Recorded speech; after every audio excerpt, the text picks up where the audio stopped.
us, don't let it fade. Welcome to Liberty Monday with Monday. Today we continue our careful study of the Declaration of Independence by examining the 15th and 16th of the 27 grievances listed against the British Crown. These grievances focus on two related concerns: the expansion of military power within the colonies and the manipulation of colonial government structures. To the founders, liberty required more than good intentions from rulers. It required structural protections, clear limits on authority, representative institutions, and safeguards that prevented government from concentrating power in the hands of a few.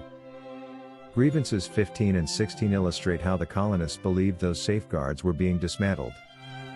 Context: liberty requires limits on power. The American colonists believed that legitimate government rested on several key principles. Civil authority should always be superior to military authority. Local governments should remain accountable to the people they serve. Laws should reflect the consent of the governed. When these principles were undermined, the colonists saw it not merely as poor governance but as a direct threat to liberty itself. The next two grievances explain how the Crown's actions began shifting power away from representative institutions and toward centralized control. The 15th grievance: maintaining standing armies without consent. The text of the grievance: He has kept among us, in times of peace, standing armies without the consent of our legislatures. What this means? This grievance accuses the king of stationing permanent military forces within the colonies during peacetime without approval from the colonial legislatures. To the colonists, this violated a long-standing principle of English constitutional tradition, that standing armies in times of peace were dangerous to liberty unless approved by the people's representatives. In other words, military power was supposed to remain under civilian control. Why standing armies were feared? Throughout European history, standing armies were often used to enforce the will of rulers rather than to defend the people. The founders were deeply aware of this pattern.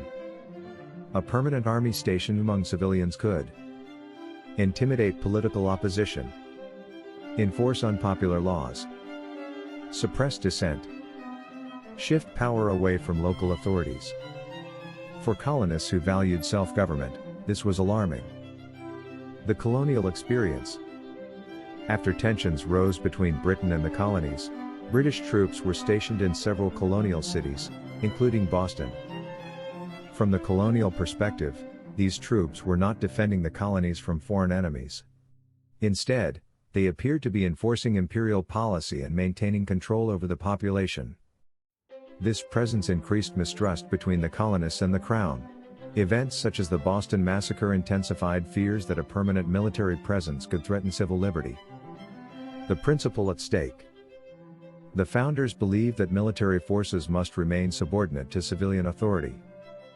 That principle would later be reflected in American constitutional traditions, including civilian control of the military, legislative authority over military funding, suspicion of unchecked executive power. The grievance reflects the belief that freedom cannot survive if the military becomes an instrument of political control. The 16th grievance: rendering the military independent of civil power. The text of the grievance: He has effected to render the military independent of and superior to the civil power. What this means? This grievance builds directly on the previous one. Not only had troops been stationed in the colonies, but the colonists believed the Crown was attempting to place military authority above civilian government. In other words, the normal chain of accountability was being reversed. Rather than military forces serving civil authorities, they appeared to operate independently, or even dominate civil institutions. Why this was so concerning? A core principle of Republican government is that the military answers to civilian leadership.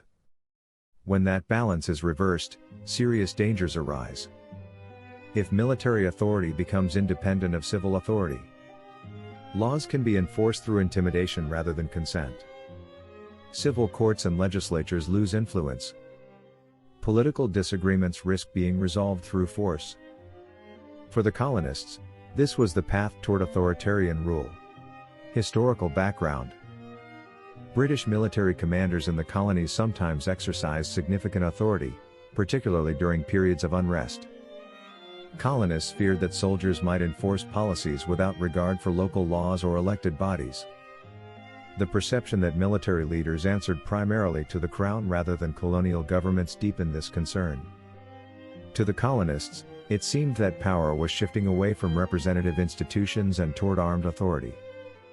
The broader constitutional lesson. The founders believed liberty required a clear hierarchy. Civil government must direct the military, not the other way around. This principle influenced several elements of the future American system, including congressional authority over military funding, the president serving as a civilian commander-in-chief, legal limits on the domestic use of military force. These safeguards were designed to ensure that military power never overshadowed civil liberty. How Grievances 15 and 16 work together. These two grievances are closely connected. The 15th grievance addresses the presence of standing armies without consent. The 16th grievance addresses the deeper problem, those armies appearing to operate beyond civilian control. Together they describe a dangerous shift in power. From the colonial perspective, military forces were stationed among civilians. Those forces answered primarily to distant authorities. Local governments had little say in the matter. This created the impression that the colonies were being governed not by representative institutions but by imperial force. Why these grievances were included in the Declaration.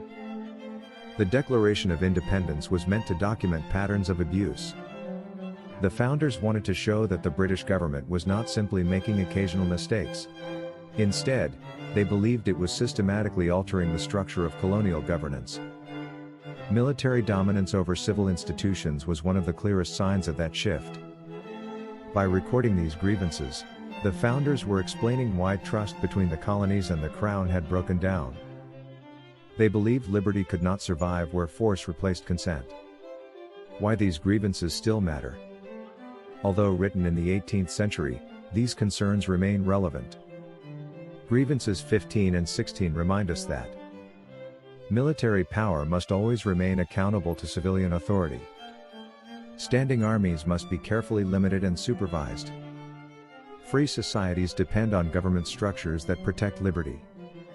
When these safeguards weaken, the balance between security and freedom can quickly shift. A healthy republic requires constant vigilance to maintain that balance. Conclusion. Grievances 15 and 16 reveal the colonists' fear that the British government was reshaping the relationship between military power and civil authority. By stationing standing armies without local consent and allowing military authority to operate independently of civilian institutions, the Crown appeared to undermine essential safeguards of liberty. For the founders, this was not merely a military issue. It was a constitutional issue. A government that relies on force rather than consent cannot sustain the trust necessary for self-government. The Declaration of Independence carefully recorded these concerns because the authors understood that freedom depends on institutions designed to restrain power. These grievances remind us that liberty is preserved not only by good leaders but by strong constitutional principles that keep authority accountable to the people.